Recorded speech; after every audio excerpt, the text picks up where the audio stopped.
We salute you. Okay, you're watching the good Get Busy Livin, the Get Busy Livin podcast. We've got a wonderful guest today. So I'm Dr. Scott from Six Sense Acupuncture and the Healthy Habits Club. We've got the wonderful Donna Mintz on this morning, and thank you so much, Donna, for coming on, giving us your time, and we can't wait to hear some gold nuggets of information from you today. Much appreciated, mate. Thank you for having me. You're welcome, Donna. So tell us, Donna, what gets you out of bed every morning? Knowing that I get to help people get out of bed themselves without pain or feeling good in their bodies and be able to get through their day. That's what gets me out of bed. That's awesome that you're doing a wonderful community service, and that you're helping the community, especially with pain. There's just so many people in pain. I'm seeing a lot of it, and they don't have to put up with it. So, what were you going to say? No. People don't have to. They don't have to put up with it. But we kind of feel like, it's my age. I'm at that age where this is normal. Not necessarily. No. There's that guy. Was he 91 years of age? Broke the 100-meter dash record. It was about 2 years ago. 91 years old. Nice. Was it over 60s? Over 60s. Wow. Something like that. Over 70s. Good. I can't remember now. He's over 70s. Yeah, I'm like, this guy's 91. Like, he's doing it in sub-20s. What? Wow. That's pretty incredible. Good for him. We should all be lucky enough to even walk that distance. Yeah. There are some people that can't. I am trying to create a movement of people who are feeling strong in their bodies. Yeah, exactly right. So I see on your LinkedIn profile that you're a weight loss, helping men and women over 40 lose weight, certified integrative health coach. So yeah, you're into weight loss, and this is a dear subject of mine, and I can't wait to hear the information that you've got, because I'm pretty sure there'll be heaps. So tell us what got you into that? What got you into weight loss? Well, so I came to weight loss. I came to it in a very roundabout way. I had gotten sick, and I was 50 years old, and what I found was that my stress was just eating away my body. I was diagnosed with SIBO. I was diagnosed with leaky gut. I had terrible brain fog. I had, my hair was falling out. My eyebrows were falling out. I had terrible heartburn, so bad that my throat would burn every time I ate.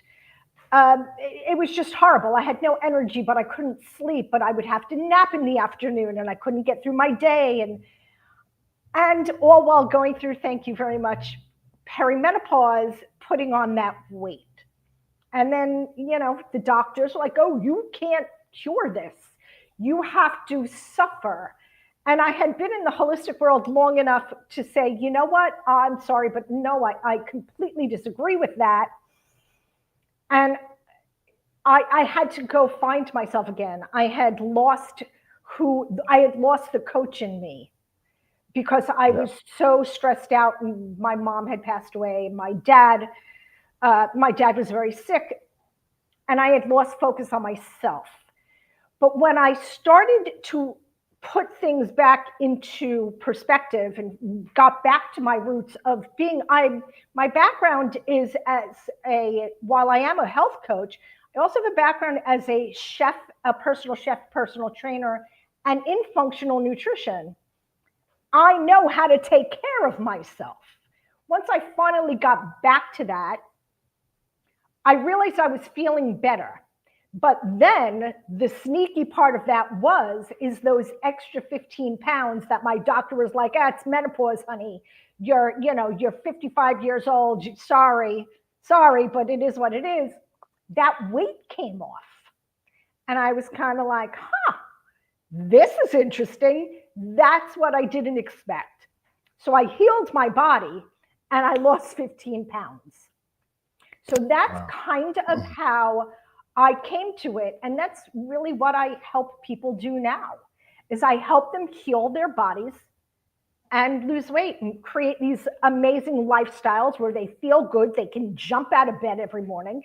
They can play with their grandchildren or run in the marathon or play pickleball and age healthy. And in the process, we have these amazing lives and we lose weight. It's like the side benefit. Yeah. So this is a typical story. But I think the more important thing is, Donna, yes, you lost the weight, but you kept it off, yeah? Yeah, and I don't even try. Now I just have this amazing lifestyle that I've brought to my clients and help them create. And we're all feeling good and losing weight and not thinking about it. I don't think about, oh my God, I can't eat the cake because I'm going to gain. Like, I don't even think about that. I don't tell people you can't eat anything. Yeah, we are all doing amazing and feeling good and losing weight. Yeah. Kind of a side benefit. Yeah, well, that's exactly right. So, yeah, that's exactly right. But you can't have it all the time, yeah. Oh no, it's about consistency. Yeah, that's right. One dessert, one meal, one day, even one vacation. If you do something consistently enough, what you do once in a while is not going to have terrible side effects. Yeah, it's right. When the cake becomes a consistent thing. But that's the problem. Having it once in a while. So here's the way I work it is as I mentioned, I am a chef. I cook most of my food at home because I've been to culinary school. I know what goes on in restaurant kitchens. Yeah. So I don't keep dessert in my house. But when I go out to brunch or to a dinner, if I feel like having dessert, I have dessert. And I don't stress it, and that's kind of what I teach my clients. If you have to have a boundary around it, have clear boundaries. My boundary is it's not in my house. Yeah.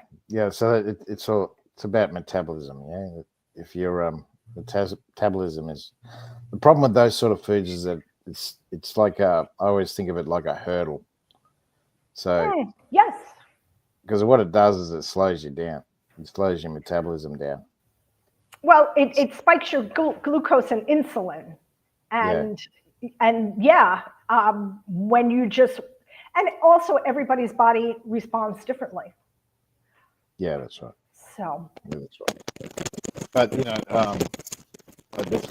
the guy, he says that after a big workout, he'll have something sweet because your body's screaming for, glucose. It's screaming for it. So he says to have it after the exercise when it's extreme. This guy's an extreme exercise guy. So, but yeah, the problem is not many people do that. That's the only problem. But I get his message. I get it. Like you are absolutely right. Not many people do it, but we have to in order to feel good, if we don't feel good, in order to feel good, we actually have to do something different. Like we have to own the fact that we actually have to do something. We've become very complacent. We actually have to make change. Absolutely. Yeah. Yeah, and that's the hardest part. Yes, it is. I will never say it's not. I absolutely agree. But if you want it bad enough, Yep. you work at Yep. it. That's exactly right. And that comes back to your purpose, why you're losing the Yes, weight. exactly. Why are you doing this? What is this? And your why has got to be bigger than just 20 pounds. Well, I just want to lose Yep. 20 pounds. It's got Yep. to be bigger than that. It's got to be a health reason. It's got to be, a grandkid reason. It's got to have substance. Yep. Yep. Exactly right. That's a great point. That's a magic point. Yeah. Because what happens is they become the 98%. Like I said before, that you lost the weight and you kept it off. Well, Right. you're the 2%. Yes, I am. You're Yes, the but 2%. my clients are the 2% as well. So I'm good with being the 2%. Excellent. Excellent. Yeah, Because I'm there's okay with that. 98% don't. I know, I know, and I will never say that it's easy, and it's not a quick fix. It's an everyday thing. It's a lifestyle. Yeah. But so I had a choice to make back when I was feeling so just literally sick in my body, and my joints ached, and I couldn't think. I couldn't have a conversation because the brain fog was terrible. Like I was at a crossroad. I could continue down this road and feel horrible, but what would my life look like? I just spent my 61st birthday climbing 7 miles up a mountain in the Scottish Highlands. That's how I wanted to spend my birthday. I loved it. If I was not healthy, if I did not take my health into my hands 4 years ago, I would not have been able to do that. I don't know what my life would look like today, but it would not look like the life that I have had I not decided to make a change. Had I not felt bad enough to realize that I can't live like this. Yeah, that's exactly right. So yeah, so that's what you do with your clients. That's what you say to them is to, we need to find out what's going to push you more than 12 months, because that's the time period where they put it all back on again. Well, it's small baby steps. It's small little changes that become habits that snowball. Yep. That's just how it is. You have to, and I don't tell people that they have to change everything all at once. Yeah. Because that doesn't work. That's what diets do. That you got to cut the calories. You got to watch, cut, count, measure, weigh, track. And you have to go to the gym every day, and you have to burn, and it's overwhelming. If we do this one small little step at a time, it's much easier to do, but it's also easier to wrap your brain around. Our brains don't like change. No. Our brain, I don't have to tell you, our brains don't like to change. No, And so when we make these small little changes, which is most of the time, not 100% of the time, but most of the time, I'm always like, well, let's work on breakfast. How could we make breakfast better so that we stabilize your blood sugar a little bit throughout the day so you're not having cravings? Like, let's start with just that. And we try to work things out and try to figure out how to make breakfast better. When breakfast gets better, maybe we add in a little bit of walking. Not every day. Again, oh my God, I have to walk every day. I can't walk every day. 2 days a week. Okay, 2 days a week becomes 3 days a week. That's awesome. Let's work on the next point, like these little slow movements. That's the only way that it's going to stick. Yeah, absolutely. Yeah. That's exactly right. This the one percenters that they talk about that in sport. The one percenters, so that the little things that you change every day, and the problem is no one's sort of pulled us aside and said, "Hey, you need to eat this. You need to eat that." Do you do you condone of reading labels and stuff like that, understanding what they're eating? Absolutely. But not the way everybody else does. So I don't believe in looking at the nutrition label, the numbers. The bottom line is, at least in my country, in the States, the FDA says that those numbers are legally allowed to be 20% off. Nobody knows that. We take those numbers as the law. There is no law around those numbers. It's marketing. So I believe in reading the ingredient list. The ingredient list is where the truth is going to lie. Yes, absolutely. Absolutely. The numbers, the low fat, fat free, gluten free, all those marketing, that's all marketing. We have to look past all of that. And if you're going to look at anything on a package, we have to be reading ingredient lists. I'm stunned. I didn't know that. Yeah. I'll have to check it out with Australia. I'd be curious. Let me know. 20%? 20%. Yeah. So that 100 let's eat 100-calorie snacks.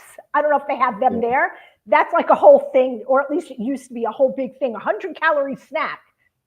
Those 100-calorie snacks were like 120 calories. And just add 20% to the sugar and to the carbs and to the fat and the saturated fat. It's all marketing. I know I was kind of devastated myself because I was a fat and calorie counter. And so back in the early 2000s, I was a chef with private clients. And that's how I cooked for my clients, because I bought into the low fat, low calorie dogma. And I fed my clients like that. I counted calories, I counted carbs, depending on the decade. It was either carbs or fat or calories. Yeah.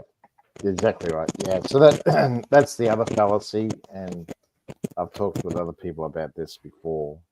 Well, in the 80s, the 70s and 80s, they talked about, that Hansel Keyes 7-country study. He's killed more people than Pol Pot and Hitler together. I'm happy to say. Well, not really. I'm being facetious, but yeah, he brought in the fat is the cause of cholesterol, and the cholesterol is the one that kills. Yeah. That causes the heart disease, causes cardiovascular disease. Right. So we all cut out fat. Yeah. So which was a load of rubbish. He told us not to eat the chicken skins. He told us not to eat the yolk out of the egg. You shouldn't eat the eggs. You should eat only the yolk. The white of the egg. Right, the white. We were all afraid of avocados. Yeah, avocados was another one. I was like,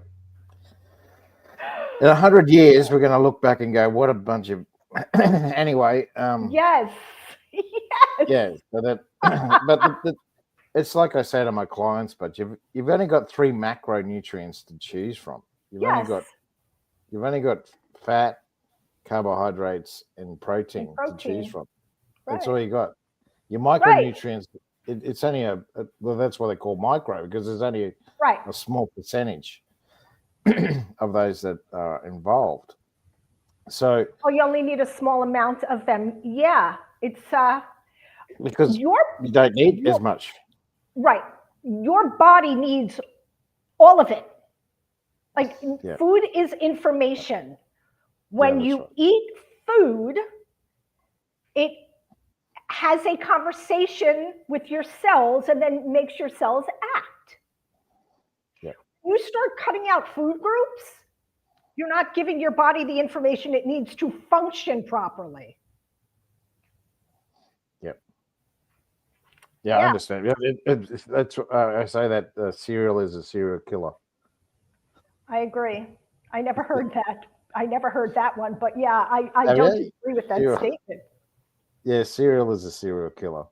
Mm, It's all simple carbohydrates, and that's what I yeah. say is if you take fat out like Hansel Keys did, you've only got two left. Right. You've only got carbs and protein left. So the food Hmm. industry decided, well, we can mass produce carbohydrates in truckloads. We can mass Hmm. produce that so easy. Protein is a little bit harder. It's a little bit harder to mass produce protein. Uh, so what do? It was all carbohydrate heavy, highly processed foods. Hmm. That's what they created. Yeah. Yeah. And then, Absolutely. oh my God, now we've got an epidemic. We've got an epidemic of Right. type 2 diabetics. Right. Oh my God, how did this happen? Yeah. I can't imagine what happened. Why I was can't believe. anybody surprised?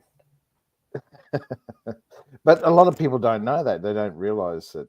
Um, Right. it was Robert F. Kennedy just recently said that in the 1964, there was 6% of the American population had chronic disease. And then in 2024, 60% of the American population have chronic disease now. Right. So that's something terribly wrong has happened in Right. the last 40 years. Oh, well, 60 years, sorry, 60. 60 years. What's gone on in that 60 years? They've just messed with our food supply. Correct. Absolutely. And Pretty much. I mean, there were so many things that happened, but let's just grab onto that one. yeah. Well, and Australia's no different. It's no different. We're not far behind. I think per capita No. we're actually worse off. Oh, Per really? capita, we're in a bad way. We're in a bad. We Oh, like I everything didn't bigger realize and that. better too. And Yeah. the upsize. You've seen that documentary. It's very true here as well. Crazy. And Yeah. Um, Unfortunately, in my opinion, for so long we let doctors with their God complexes, no offense. I don't consider myself. Well, I can't prescribe medication, so I don't Okay. consider myself in the same league. But not even the medications, just that we felt, well, in my in the States, doctors have these God complexes and they don't have enough schooling around nutrition to actually educate somebody on what to eat. I love the innocuous eat less, move more, make Yeah. lifestyle changes. Yeah. Is that really helping anybody? Like, that is not helping anybody. They're Those still saying ridiculous statements. I'd cut out the fat. Some of Right. them are still saying that. It's so prehistoric. Yeah. It's just it's there's no guidance. I recently read something that here in the States, schools are only required to give 19 hours of nutrition training. So I had like 19 hours of nutrition training like last week. Their whole nutrition training was everything they know about nutrition training is 19 hours. Like, it's ridiculous. My certifications gave me way more nutrition training than doctors, and they think they don't look at me like I can actually help their clients, which I think is stupid. I can probably help your clients much more than you can to a point. Oh, that was really rude. Excuse me. Well, it's well, you're right, because I've hung with doctors. I've lived with doctors, so I know what they get up to, and Yeah. and yeah, there's a book, I just can't remember the name of it. It's about doctors and their lifestyles. I think it's the autopsy of the doctor or something like that. Okay. And basically, guess. So out of these three people, so the couch potato, the elite athlete, and the doctor, who do you think lives longer? The couch potato. Yep. Probably, Doesn't that tell you something? Doesn't that tell you something? Well, yeah, pretty much. From statistics. So, I mean, if the doctor's dying before the couch potato, why is the couch potato going to the doctor for advice? Exactly. And then you have to lose weight. I can't, how many doctors have said you have to lose weight and they themselves do? And I would never fat shame anybody. I know we all have our issues around weight or whatever it is, because sometimes it's not just weight. It could be a health issue. But I just believe you need to practice what you preach. That is exactly what I believe. You need to practice what you preach. Absolutely. Absolutely. And yeah, and that's why they're dying tenfold. So I was going to say that they're practicing it, all right? So yeah, there was a doctor that actually lived with me for a while, and I asked him, I said, because his diet was terrible, and I said, mate, you're killing yourself. It was a really high carb diet and a lot of processed foods. And I said, what do they teach you at over 7 years? What do they teach you? He said, we only do 3 weeks on nutrition. 3 weeks. Out of 7 years. I said that's the basis of all medicine. What we're eating is. And I said, Hippocrates, he talked about that. He said, let food be thy medicine, and let medicine be thy food. Yeah. I said, you made that oath. Yes. Yes. You made that oath under his name. Point. Right. That's a really good point. I love that. Oath under his name, and So so that he recognized it. He was smart enough to recognize it, but he didn't change it. I was like, okay. But yeah, that it's not their fault. It's just what they're taught. They don't get taught. Right. They don't get taught any of that. A lot of my clients will say, but I don't understand why my doctor fill in the blank didn't tell me fill in the blank. And I always say, well, honestly, they're not looking to cure you. They're looking to put a Band-Aid on the symptom. They were taught to put a Band-Aid on the symptom with a drug or, a drug. It is a drug. Well, there's only two answers there. There's only two answers: medication and surgery. Good point. Yes, 2 answers. Exactly. So they're doing what they know how to do. And I get it. But they also have to realize that there are other ways that people can heal. And really food and nutrition, nourishing your body, there's nothing really like it. Yeah. Absolutely. It solves so many problems. It solves so many problems.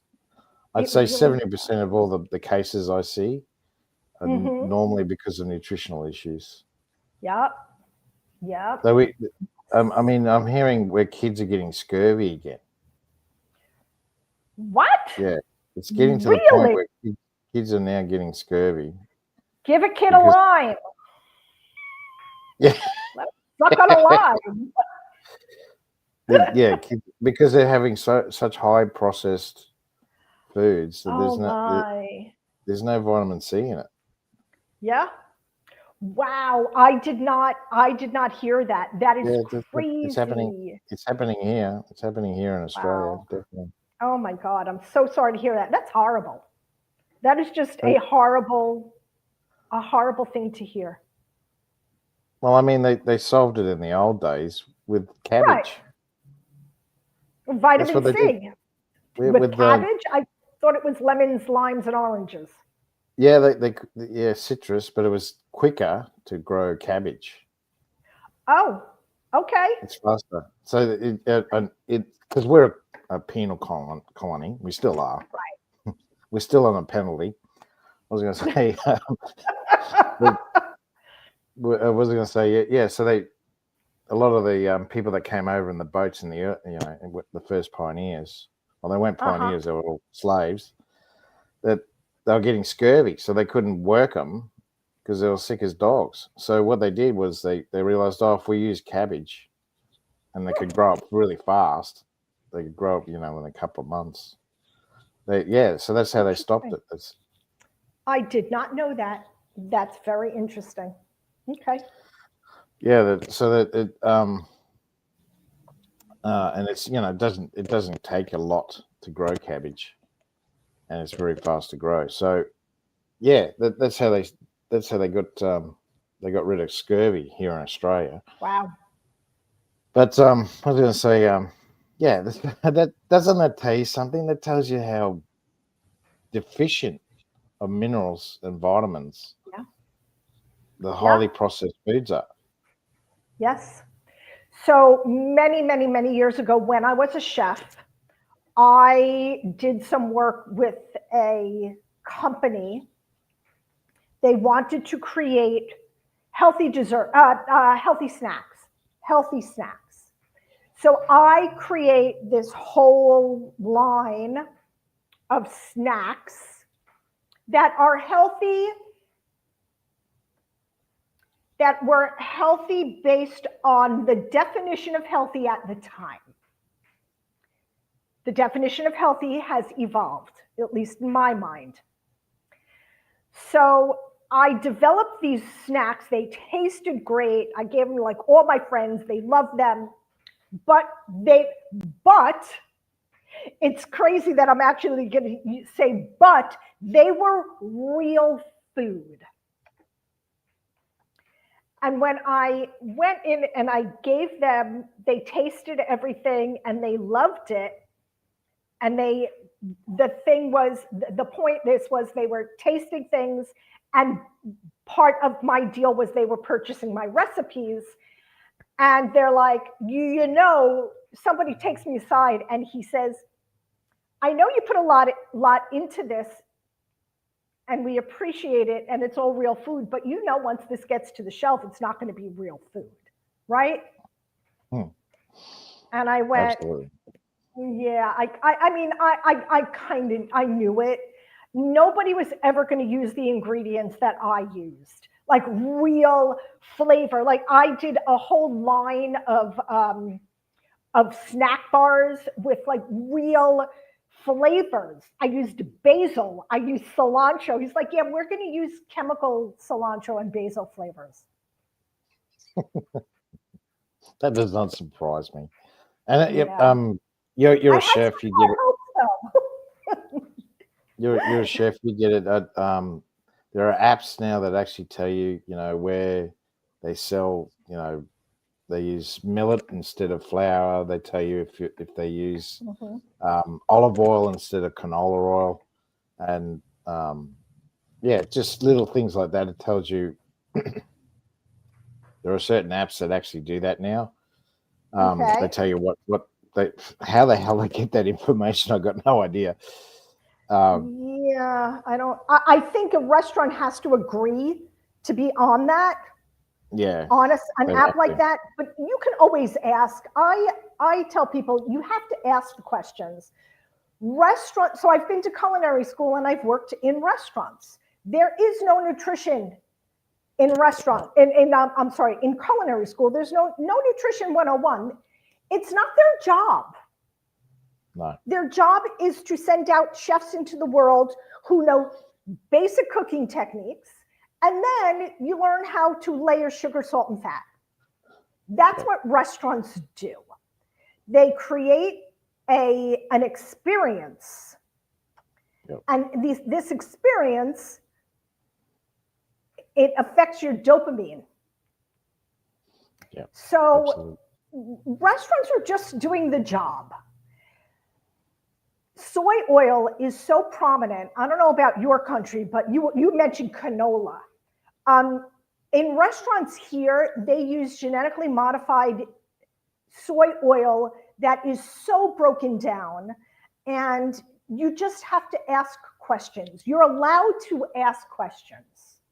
Yeah, absolutely. We have to stop being afraid to bother somebody or upsetting somebody. Ask nicely. I've worked in restaurants. You never want to piss off the people that handle your food, but you can ask the questions nicely. Yes. I've forgotten that. Was it was it employees acting badly? I think it was called. Oh, mm-hmm. And they did a whole series on just kitchens and what they do with people who complained about or didn't cook the steak properly, or this is not medium, and they take it back and they do things to the meal, all because you complain. I would never send food back in a restaurant. That's just me.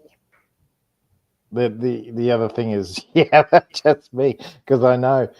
So, and that that they. Oh my God! I'm sorry for every chef that is going to be watching this. I apologize. Well, come on, I've worked with them too. I know what they're like. I get it. And they had this one kitchen. It was really bad. They had the chicken and the pork all together, and they were sitting in these shelves, and you don't know if it was cool or not. It wasn't a freezer room. It wasn't a refrigerator room, and you can see it dripping. You see the it was like, oh God, what were they thinking? Anyway, and all sorts of things, especially in kitchens.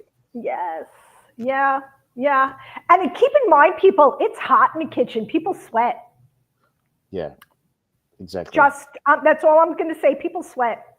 Oh, here in Australia, they're cooking your food.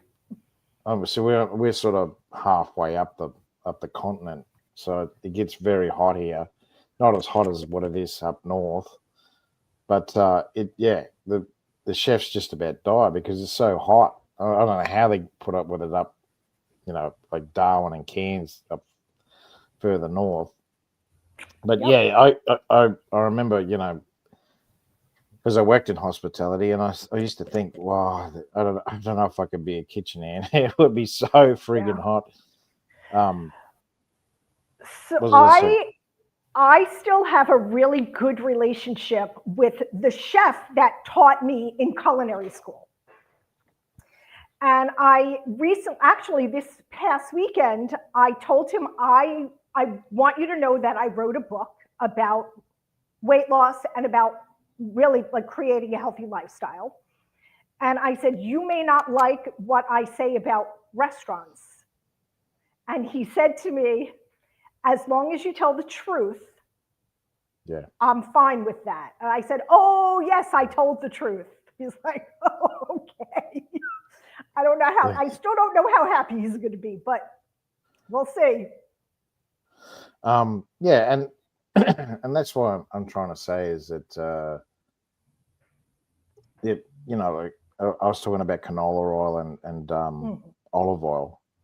Yeah. Now, canola oil, it's what we were talking about before with good fats.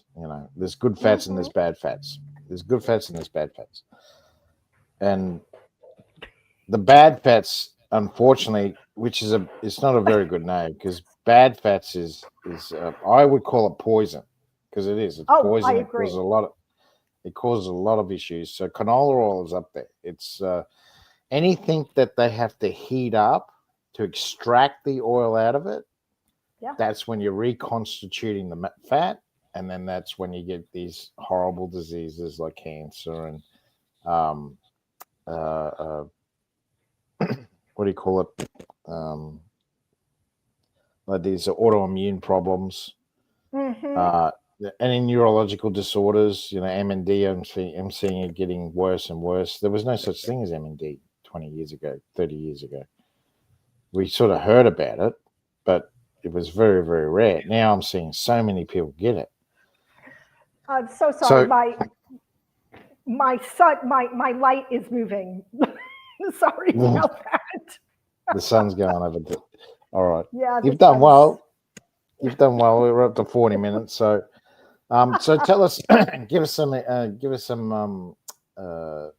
people that you've helped. Tell us about some people that you've like testimonials, people that you've helped lose weight Oh and wow. turn their life around. Yeah. My clients feel better in their own bodies. They can move better. No joint pain. I've really good. They do really well with reduced inflammation. When you change your lifestyle and you start actually doing things to support yourself, it's amazing what happens. So, energy, all the numbers. I've had people come to me with their blood work, and at first it's horrible. Like I always say, the paperwork is bleeding because everything's in the red. And as they go on and it starts changing, that is a huge deal for me because that actually shows that their bodies are getting healthier. So less brain fogs, people are sleeping better, managing stress better, less arthritis pain, less dermatitis, eczema, psoriasis, things like that, more energy to get out of bed and do whatever you want. I just, when you're not creating something that is tangible like that, you always wonder if it's going to work. And while it is a lifestyle that I've been living for the last 4 years, I still always question, is it going to work for this person? But when somebody actually does want to make changes, the outcomes are amazing. Yeah, absolutely. Yeah. Yeah, we call it compliance. Yes. Patient compliance. Compliance rocks. Patient compliance. That's what I call it. Yes. Patient compliance. Yes. When they listen to what you say and action it, it's just, they get crazy results. Yeah, Exactly. And especially, talking to them like 2-3 years later, and they're still working the program, so to speak. Yeah, it's just for life. That's what. Yeah, I say that to my patients too. It's not a sprint. The sprint is the 98%. Right. The quick fix is what got you here. Yeah. Let's let go of that. Let's go of that. Let go of the mindset of a quick fix, and let's actually make real, lasting, sustainable change. Absolutely. Yeah. So, tell us about. Is there anyone like certain conditions that you see the most that you go, wow, they listened to me and they did what I said, and this is being reversed? Pre-diabetic. Yeah.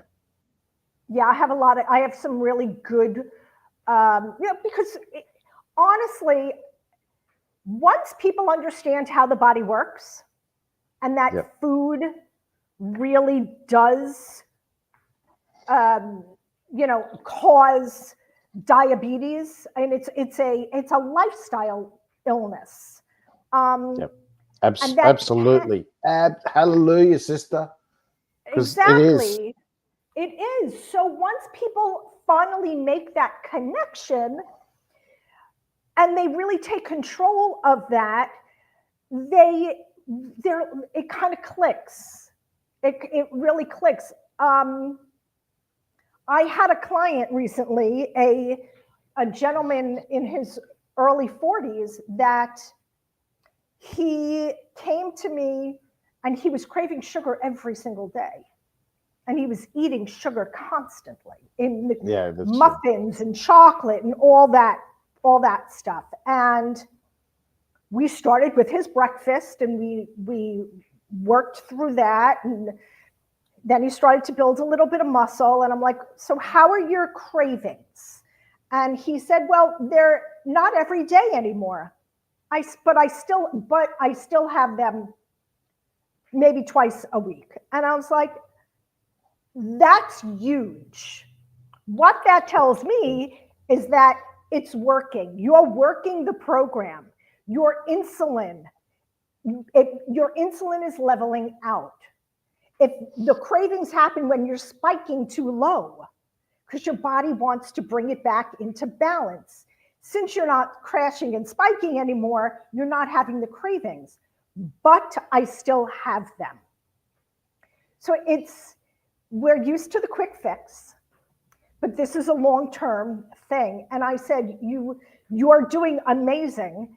And like 3 weeks later, he came to me, he's like, didn't have a craving at all last week. And I was like, see what happens when you take control? Absolutely. That's awesome. That's an awesome story. Yeah. So I'll move on. I'll move on to the third question. So tell us. We were only on the second question. I told you, second question goes for at least. Well, we could talk about the second question for at least an hour. Easy. Yeah. Yeah, you've got a wealth of knowledge. So thank you, Donna. Thank you. Yeah. The third question is. So who's your ideal client? Who's the person you want to help the most? Men and women over 40 who are tired of feeling sick and tired and know that there is a better way. Excellent. They have to know, they have to be really tired of doing the same old thing and still getting, what's the definition of insanity, doing the same thing over and over and over and over and expecting a new result. They have to be tired of being insane and know that there's a better, not an easier, but a different way to do things. Yeah, that's an Albert Einstein quote. He said that one. Okay. I didn't know who said it. Probably the smartest man in history. I think there's only about one or two people that had a higher IQ. So yeah, that's absolutely true. I'm seeing so many people with the same problem. They can't keep doing what they're doing, because if they do, they have to change. That word again. It's another. I don't know who said this one, but there's only three things that are certainties in life, and that is when you're born, when you die, and the change in between. Okay. That's interesting. Yeah. And the change in between. The change in between. I like that. Yeah. It's three certainties. The three certainties of life. In my country, it's death and taxes. Death and taxes. Yeah. I've heard that one too. Taxes, but yeah. There are certain countries that don't pay tax. Funny that. But we don't hear about it. So I was going to say. Okay, so I'll go on to the last question, because we're pushing the 50-minute mark. Would you give to provide lifelong longevity? And I'm sure this is right up your alley. Wait, I'm sorry. You froze, and I didn't. I only heard this. Yeah, you cut out. I cut out. You did. So what was it? Yeah, you did too. So what ideas or information would you give to provide lifelong longevity? Real food.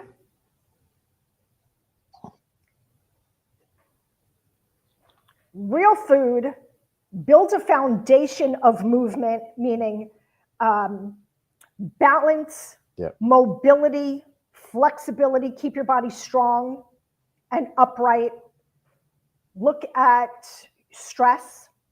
Stress is a huge thing that we don't equate stress to how our body is feeling or aging or the illnesses. Look at what is in your environment, the toxins, and sleep well.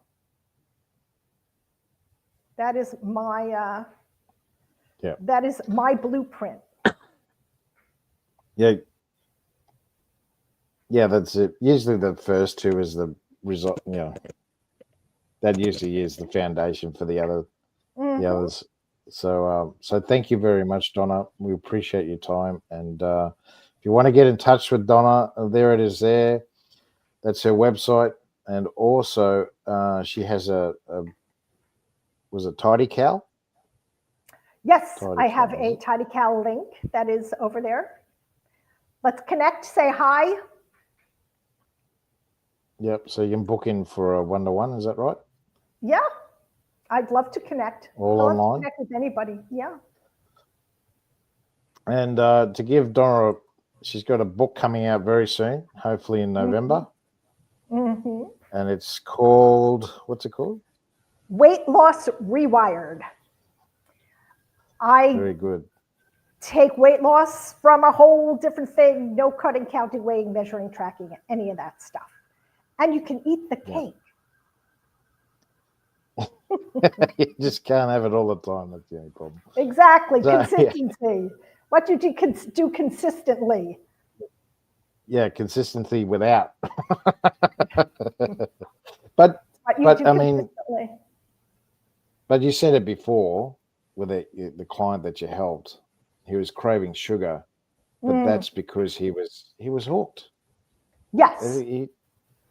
Yes. And that's what you're saying is that you don't. Yeah. Once you cut out the high carb sugars, then you don't crave it anymore. Well, the problem is that just the nature of sugar, the way it affects our bodies like drugs do. It affects our dopamine. Yep. I mean, just Absolutely. Like drugs. I mean, if you are addicted to sugar, you're basically addicted to a drug. I mean, that's what it is. And it's sparking up your brain just like cocaine. Absolutely. And now that we're talking about the brain, I want to give everyone this fact. Please. That when people have tumors in the brain and they want to remove the tumor from their brain, surgeons will actually put them on a high carb diet the week before the surgery. Okay. Why? Because it shrinks the brain. But sugar feeds tumors. As well. So I guess they're going in to cut it out. So understood. They want to make the space between they want to reduce the size of the skull with the brain. So if they shrink the brain, then they can get into the brain easier. Wow, that's fascinating. It sounds barbaric. It doesn't sound right. It does sound barbaric. No, it doesn't. But I guess it doesn't sound right, does it?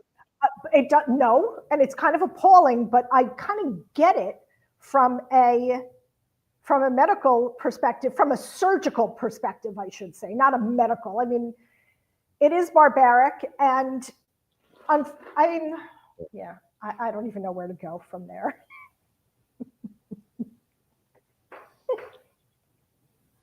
There is a documentary on it, actually in Netflix. I just can't remember the name of it.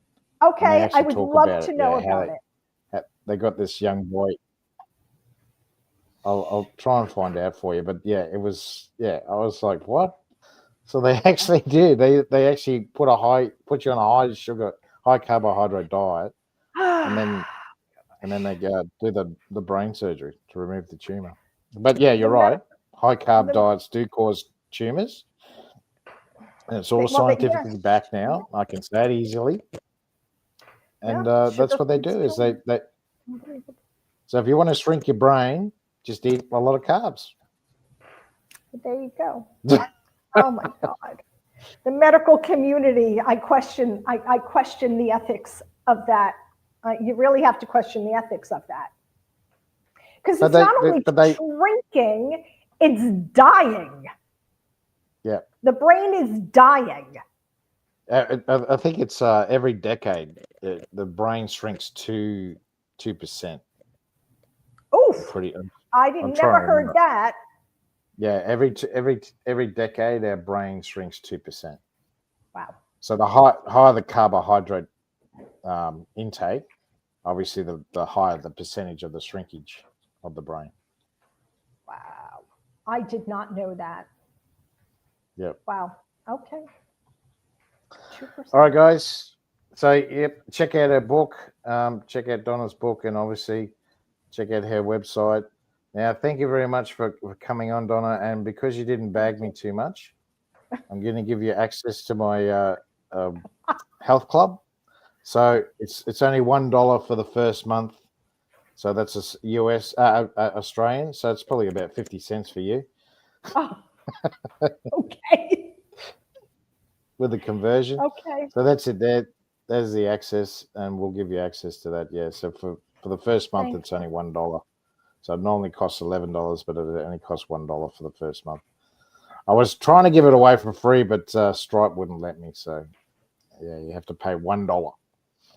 Okay. Go figure. So thanks very much, Donna. And as I said, that's her details there. Just go and check it out. And yeah, thanks so much for the gold nuggets today, Donna. Much appreciated. Thank you very much for having me. I appreciate it. All right, guys, you've been watching the Get Busy Livin podcast with the wonderful Donna Mintz. And have a great day, guys. You take care, and I'll talk to you soon.